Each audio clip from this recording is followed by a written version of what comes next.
Shalom, salam sejahtera Bapak Ibu dan saudara-saudari sekalian. Bersyukur di hadapan Tuhan karena hari ini kita masih diberikan kesempatan untuk saling menyapa meskipun dalam dunia virtual. Baik, kita akan sama-sama mendengarkan sabda kebenaran firman Tuhan. Namun sebelumnya bersama-sama kita menyatukan hati untuk berdoa di hadapan Tuhan. Ya Tuhan, ya Allah kami, Allah yang kami puji dan kami sembah di dalam Tuhan Yesus Kristus. Terima kasih untuk segala kebaikan-Mu ya Tuhan. Sampai dengan hari ini Tuhan masih memberikan kami kesempatan untuk hidup dan menikmati berkat-Mu. Pada saat ini ya Tuhan, bersama-sama kami ingin mendengarkan sabda kebenaran firman-Mu. Kiranya Tuhan memberkati kami satu persatu, sehingga apapun yang kami dengarkan dapat kami resapi dan dapat kami ilhami dalam kehidupan kami hari lepas hari. Terpujilah Engkau ya Tuhan. Amin. Baik Bapak Ibu dan saudara-saudari yang terkasih di dalam Tuhan Yesus Kristus, pembacaan firman Tuhan yang akan kita dengarkan bersama-sama pada saat ini terambil dari kitab Yohanes pasal 2 ayatnya yang ke-13 hingga ayatnya yang ke-22 dan Matius 21 ayatnya yang ke-12 hingga ayatnya yang ke-17. Yohanes pasal 2 ayatnya yang ke-13 hingga ayatnya yang ke-22. Yesus menyucikan bait Allah.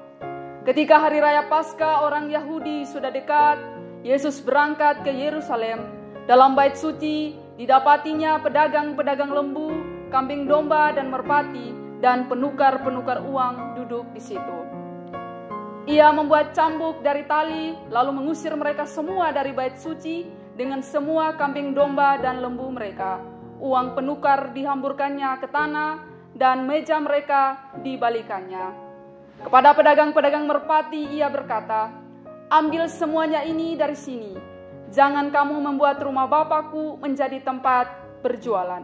Maka teringatlah murid-muridnya bahwa ada tertulis, "Cinta untuk rumahmu menghanguskan aku."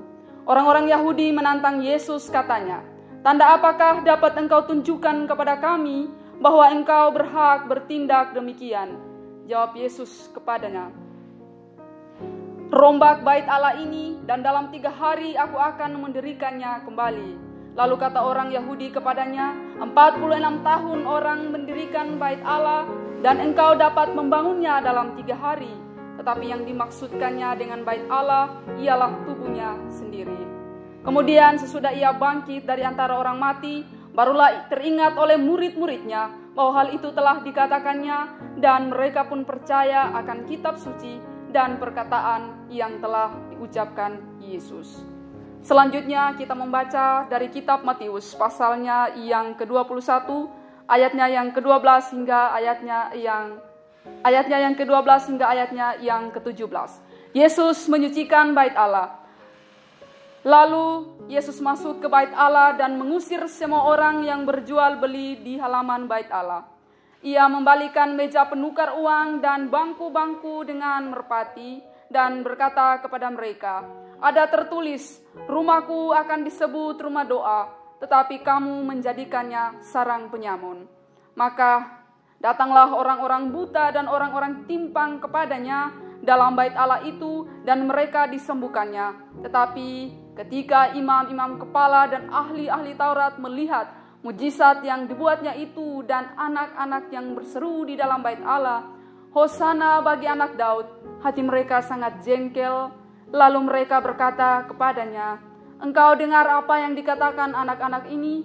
Kata Yesus kepada mereka, "Aku dengar. Belum pernahkah kamu baca, dari mulut bayi-bayi dan anak yang menyusu engkau telah menyediakan puji-pujian." Lalu ia meninggalkan mereka dan pergi keluar kota ke Betania dan bermalam di situ. Demikianlah pembacaan firman Tuhan yang akan kita dengarkan bersama-sama pada saat ini. Yang berbahagia adalah setiap kita yang mau mendengar, mengilhaminya dalam kehidupan kita hari lepas hari. Bapak, Ibu, dan saudara-saudari yang terkasih di dalam Tuhan Yesus Kristus, sepintas lalu saya ingin, sebelum kita jauh mendengarkan firman Tuhan, saya ingin merefresh kembali ingatan kita mengenai Hari Raya Reformasi. 31 Oktober merupakan hari bersejarah bagi umat Kristen Protestan. Barangkali bisa dikatakan sebagai hari ulang tahun Kristen Protestan. Peringatan ini hadir pertama kali pada tahun 1517 ketika Martin Luther menempelkan 95 dalil di gerbang Wittenberg.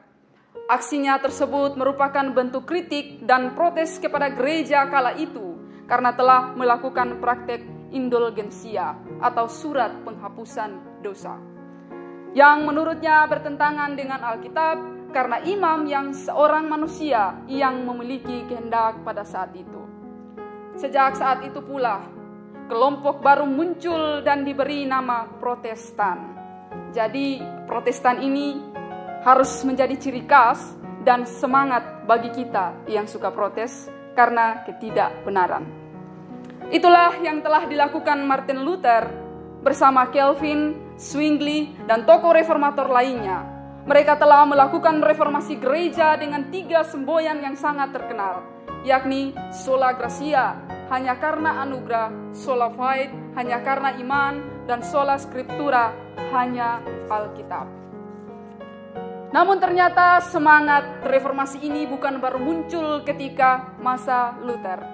Jauh sebelum Luther hidup, terdapat reformator ulung yang mengguncang kebudayaan Yahudi, yakni Yesus Kristus. Ia mengadakan banyak pembaharuan dengan kata-katanya yang tajam dan tindakannya yang tegas. Gaya hidup yang sangat bertentangan dengan kebudayaan pada saat itu. Sahabat-sahabatnya merupakan insan-insan terpinggirkan seperti pelacur, penderita, pengemis, pemungut cukai, dan lain-lain. Gaya hidup yang radikal ini membuat kebudayaan Yahudi yang telah jaya berabad-abad itu menjadi terancam dengan kehadiran Yesus. Oleh sebab itulah segelintir orang Yahudi yang mendapat keuntungan dari kebudayaan yang ada membenci dan ingin membunuhnya.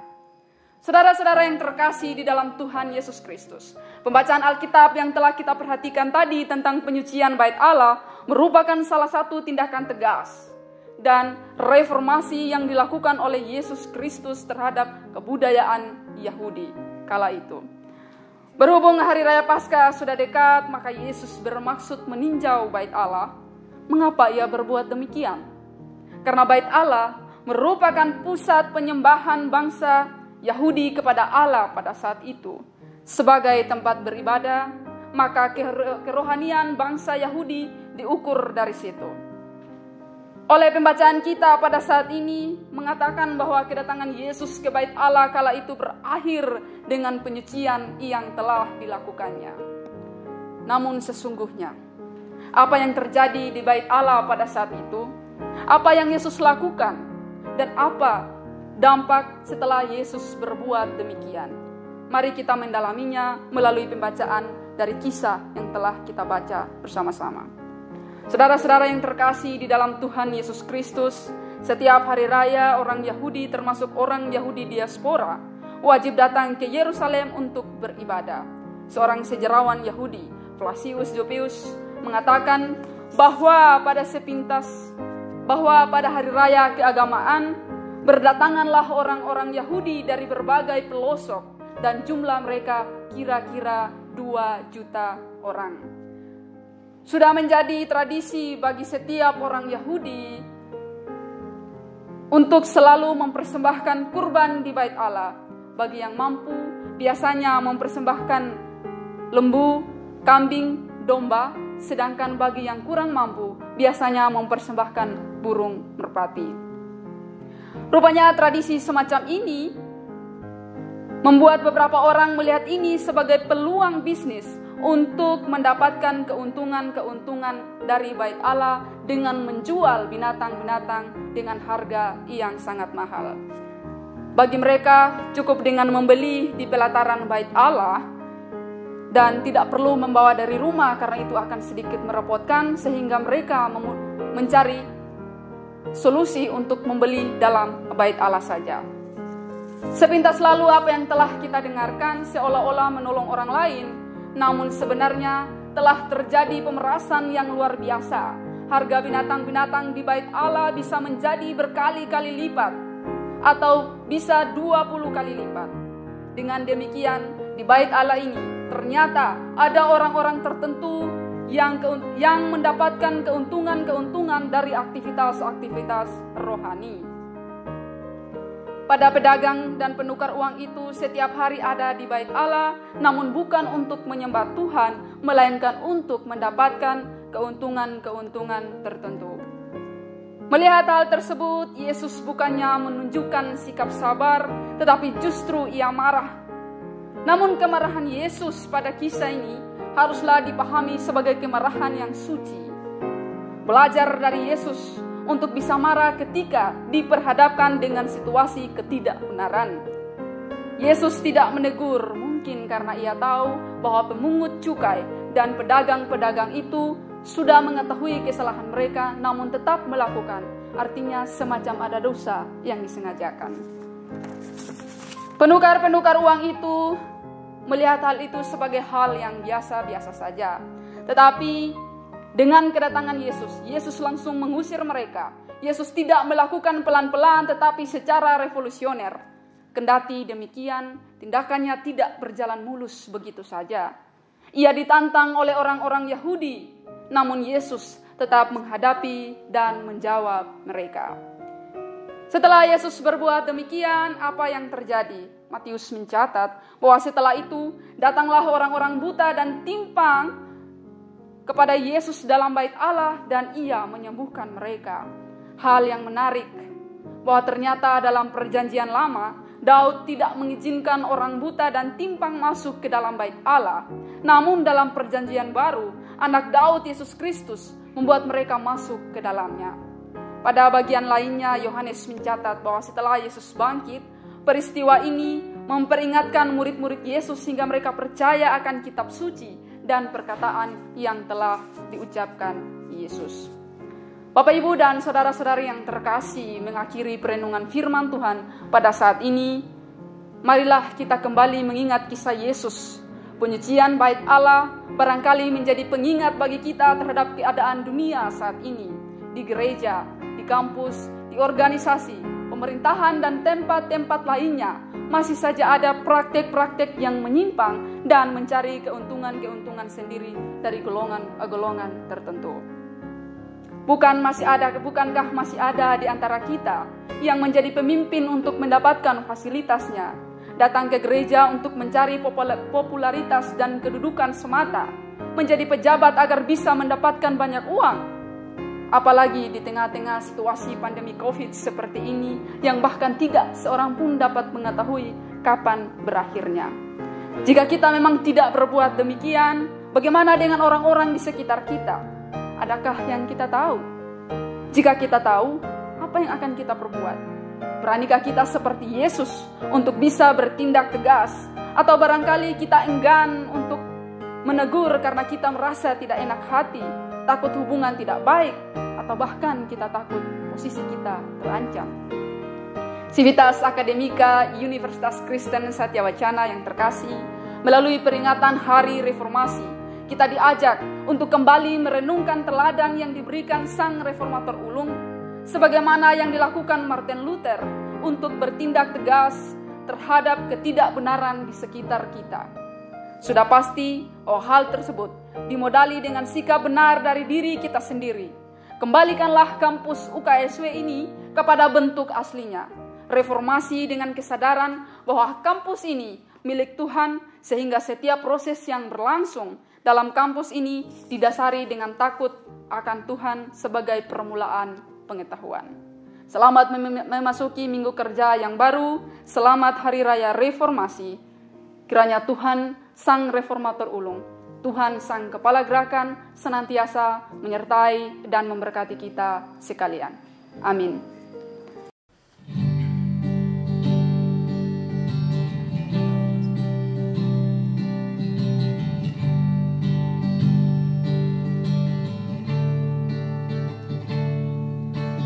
Berikanku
memandang tuaian di sekelilingku. Berikan ku tanganmu untuk melakukan tugasmu.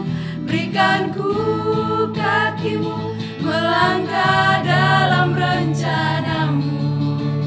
Berikan ku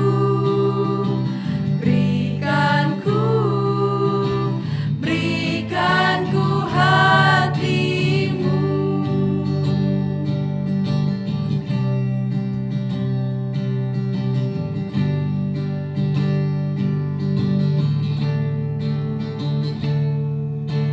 Berikan ku hati seperti hatimu yang penuh dengan belas kasihan. Berikan ku mata seperti matamu memandang tuaian di sekelilingku. Berikan ku tanganmu untuk melakukan tugasmu. Berikan ku kakimu melangkah dalam rencanamu. Berikan ku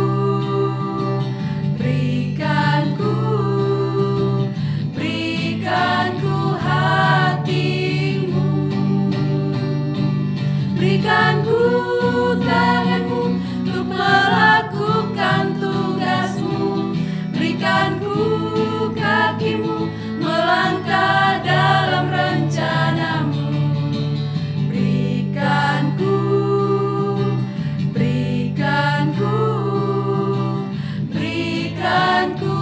hatimu.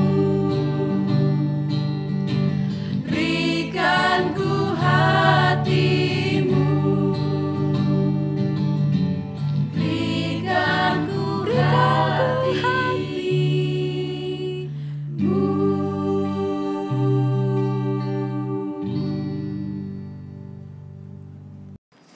Mengakhiri pembacaan firman Tuhan dan perenungan firman pada saat ini, marilah kita kembali menundukkan kepala dan mengangkat hati di hadapan Tuhan.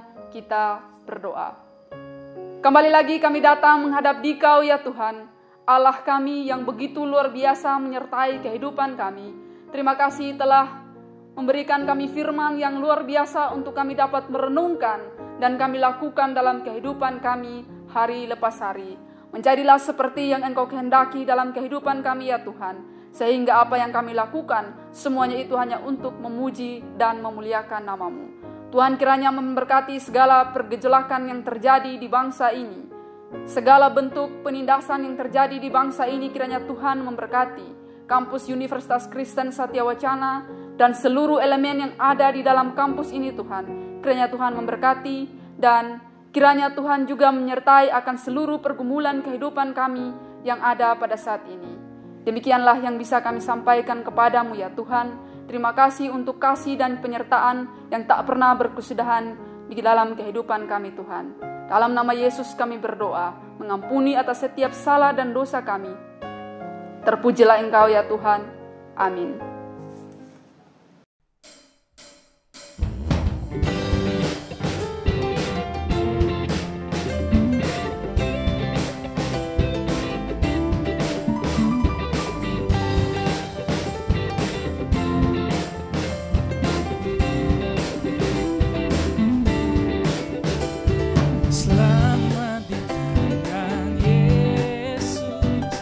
Aman membukanya.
dan air mata akan segera lenyap. Selamat di tangan Yesus, aman pelukannya, dalam teduh kasih-Nya aku bahagia.